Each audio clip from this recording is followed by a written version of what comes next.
Guys, let's get out a bit, pay attention. Now the next thing we're going to do, step 3, is peripheral milling, and we're milling the sides. This is from the plan view, okay? And the way I'm going to mount it is I'm going to mount it on the outside. I'm going to mount it on the left hand side. There's a reason why, okay? I'll tell you later.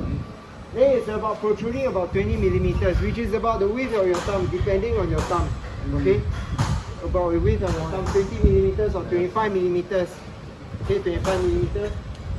And then you cap it and you just clean the surface by 0.3 to 0.5 mm, okay? Yeah.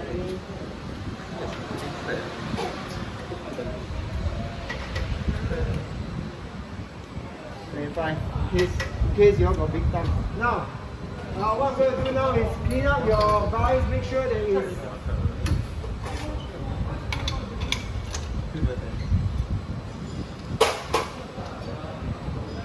okay. Then once you got your workpiece, you'll be using a separate parallel bar. Use the thin ones, okay, the thin long ones. Make sure it's clean.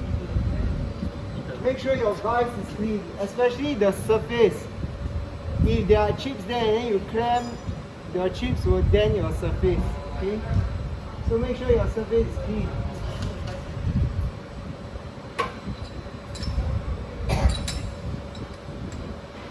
Now, how do I ensure that it is about 20 to 25 mm? So what you do is you put your vernier caliper, okay, to about, for me I put about 20 millimeters, okay, or 23 millimeters, okay. Now I tighten it, alright, tighten it. Then I make use of this step to do the adjustment. So I put it here, and I tighten it, okay. And what I do is, this edge here touches the vise, this edge here touches the workpiece, alright.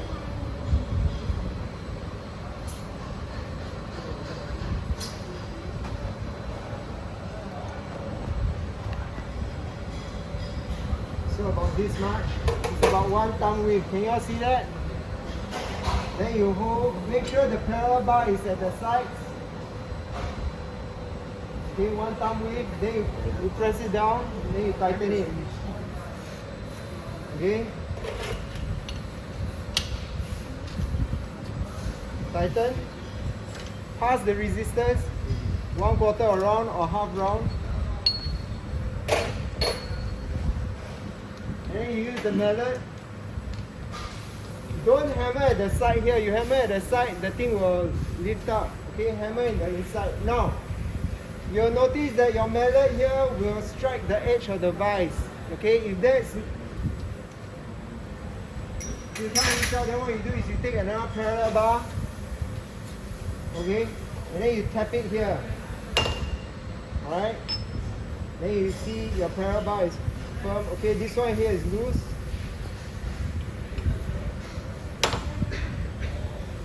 And then it's okay already.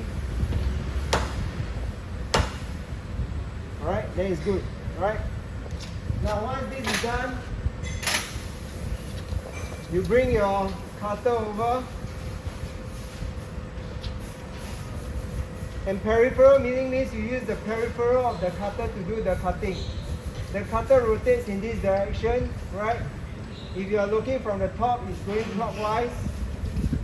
Then the down cut is when you are moving your workpiece from inside out.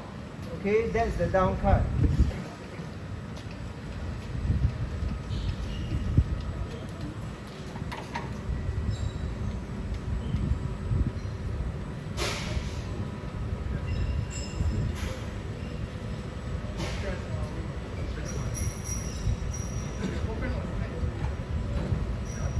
Now,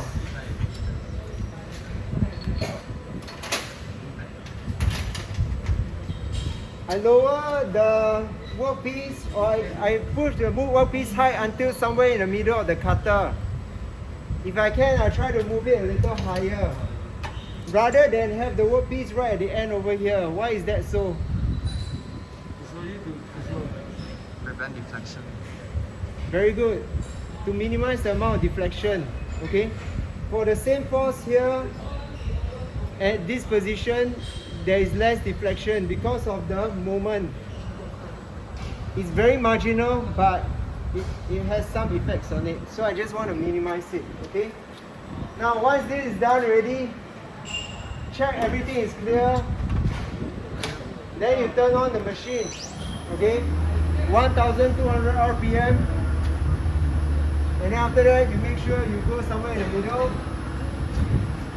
Alright? And then you touch it.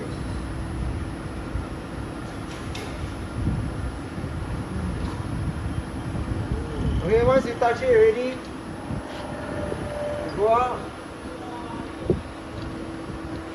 Then you cut right through. Okay, you're cleaning the surface.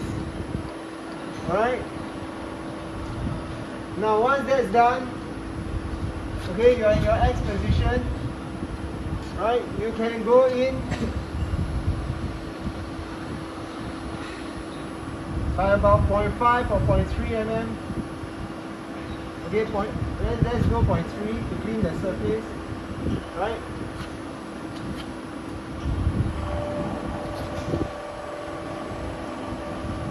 You don't want the chips to fly you, then you stand here.